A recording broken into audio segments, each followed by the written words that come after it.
patriot. Well, we welcome to the program now Tommy Lofton, the director of the Mississippi Armed Forces Museum. Tommy, good to see you again. Always good to see you. Glad to have you in here today. You know, I've toured the museum a few times. Every time I come down, I walk through. And each time, I got to tell you, just looking at some of those exhibits, I get chill bumps. How can you not? How can you not feel some degree of just respect and reverence for those who wore the uniform, and to know that Mississippi played such a critical role in all of our wars and conflicts. Oh, for sure. Through our history, and you've captured that here exquisitely. It's something that, as a state, we should be very proud of and continue to be proud of in the future. You know, I think it's easy for a lot of folks in the state and outside of the state to say, you know, we're always first on the worst lists and last on the best, which I don't necessarily believe either, but I think we're up there in the top for sure with military and military service and patriotism, because it's very evident. And of course, this is just what we have room to show. And for right now, as you go through our exhibits, you know, you do get a sense that, man, Mississippi really has, even before we were a state, we were involved in every major war that this country has ever had, or conflict. We have a lot to be proud of. No doubt. Mississippians answer the call. There's no doubt about that. And Mississippians have deep respect for those who wore the uniform. That's exactly right. And so let's talk about Veterans Day. What you got planned? So we're, you know, in some sense, every day is Veterans Day here at the Mississippi Armed Forces Museum. Sure. There's so many different events and other things. We don't have a full-fledged ceremony because it would be competing with anything and everything else locally. But we do have, we'll be open this weekend, the entire weekend. If you're looking for a reason to kind of get back in touch with your patriotic side or your patriotism, or if you're a veteran who's, you know, interested in maybe finally talking to your family about some of your own experiences in your own service, bring them here. Come through the museum. We'll be open all day today and all day Saturday from 9 to 4. And we're free. It's hard to beat a free museum anyway. But we're hoping that folks will feel compelled to come through this weekend and really take in our veteran culture and really learn to better appreciate what it is that we have and how we can better celebrate the freedoms we have. You know, we just voted a few days ago. Yeah. That's something that I think we so easily take for granted. No matter what party you're in, or whether your individual won or not in this most recent election that you were hoping would win, that shouldn't matter, especially tomorrow. You know, if you're coming through here, take some time to realize that we can have differences of opinions, and the whole reason that we even have arguments and debates is that we have the freedom to do so, unlike so many other countries. And so I think this is a great atmosphere for people, and especially young people, to truly understand, you know, that freedom isn't free, and that everybody who wears the uniform in some way sacrifices. Yeah. There's some who sacrifice with their lives, for sure, and of course we also honor them and honor them on Memorial Day. But there's a lot of people, even right now, we've got people deployed who are away from their families, missing birthday parties. Some of them are going to miss Thanksgiving and miss Christmas with their families here. But that's part of it. That's part of the reason that they've chosen to serve. They know that when they're going into it, and we should do everything that we can to honor those individuals and the folks who have gone before them and given away many Christmases and many birthday parties and graduations and other things too. You know, it's kind of hard around this time of year for me to feel like I can complain about too much. Yeah. Because, you know, Veterans Day, I think about all these veterans who've done everything from landing on Omaha Beach and surviving that to fighting in the Vietnam War, Desert Storm, you know, Iraq, Afghanistan, and other things. And, you know, I've had it pretty good. Yeah, yeah. And we should point out that many of those active members are in harm's way, even though we're not involved in a major war.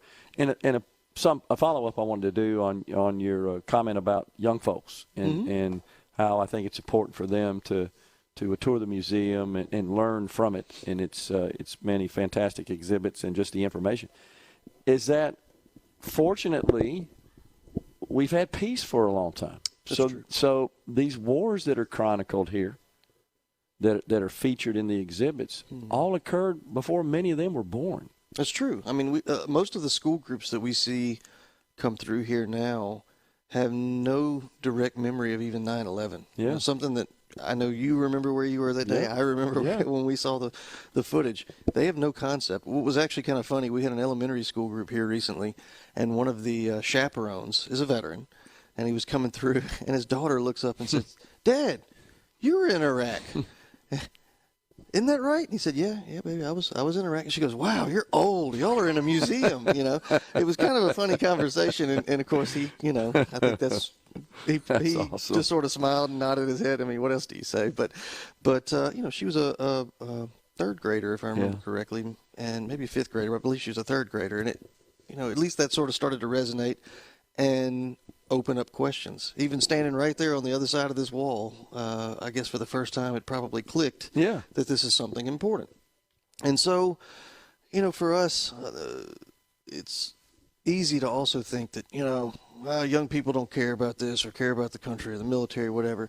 It's very far from the truth. We're seeing more and more young people, school kids come through, teachers come through. Our public outreach and attendance records are almost double what they were even before COVID, Good.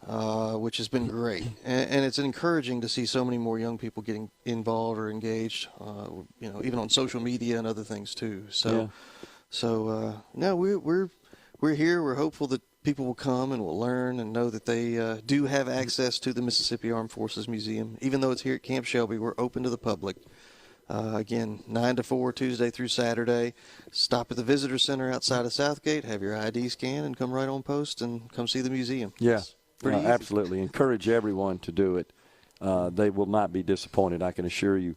All the exhibits are fantastic, and there's such a rich history that Mississippi has for sure. But the one I think that gets me the most is the scene so well done featuring the Huey from Vietnam.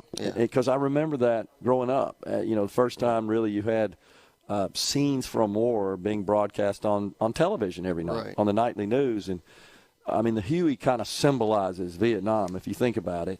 But that scene is so well done and I think so perfectly depicts what it would look like in an LZ when the Hueys are coming in and trying to pick up the wounded, and their buddies are helping them get on the Huey and take them away on the cot, and hopefully so they can go behind the lines and get some medical care and treatment. But it's so well done, and I shot our video this morning promoting that we're here broadcasting the show. But that one, I just said, gosh, I just remember seeing that just like that in the history books, on television, on video. I don't know that a lot of folks know we actually have a helicopter inside the museum like that. And one outside as exactly, well. on outside. It's such an iconic aircraft, like you say, especially for the Vietnam War. And it's interesting to me now, too, spent several decades working with World War II veterans. Yeah. Sadly, most of them are gone now. Right. We've got, out of 16 million men and women that serve, we've probably got 100 to 125,000 left in the country, maybe, from World War II. What's interesting now is to see Vietnam veterans sort of step up and finally start opening up about their experiences, good and bad, about serving in that time period, about serving in Vietnam, about coming home from Vietnam. Yeah. And it's interesting to see more and more Vietnam veterans come through with their families. And when they clear that door frame and see that Huey, it's pretty powerful. You can see them kind of take a step back. It's got to be. But it also provides an interesting conversation piece, I find, a lot for Vietnam veterans to finally open up, like, yes, I traveled on one of these. Yes, I served during these, to their grandkids and that kind of stuff. And it's pretty powerful. We're encouraging more and more veterans, no matter if you've been at war or not, come through here. Tell your story. Share your story with your friends, your family. Be proud of your service, too. Absolutely. And God bless you for doing it. We have a volunteer military, and we should be doing everything we can to honor those in uniform now and those who have been wearing the uniform in the past. No doubt about it. Tommy, appreciate you coming on, and thanks for having us here today. And once again, we're at the Mississippi Armed Forces Museum, folks. You got to see it. Come on down and see us. We're right inside the doors. If you're in the area, we strongly encourage you to do so. Veterans Day tomorrow. Thank a vet, folks, for all they do. Appreciate it, Tommy. Thank you, Gerard. We're stepping aside for a break, folks. We're coming right back. Stay with us.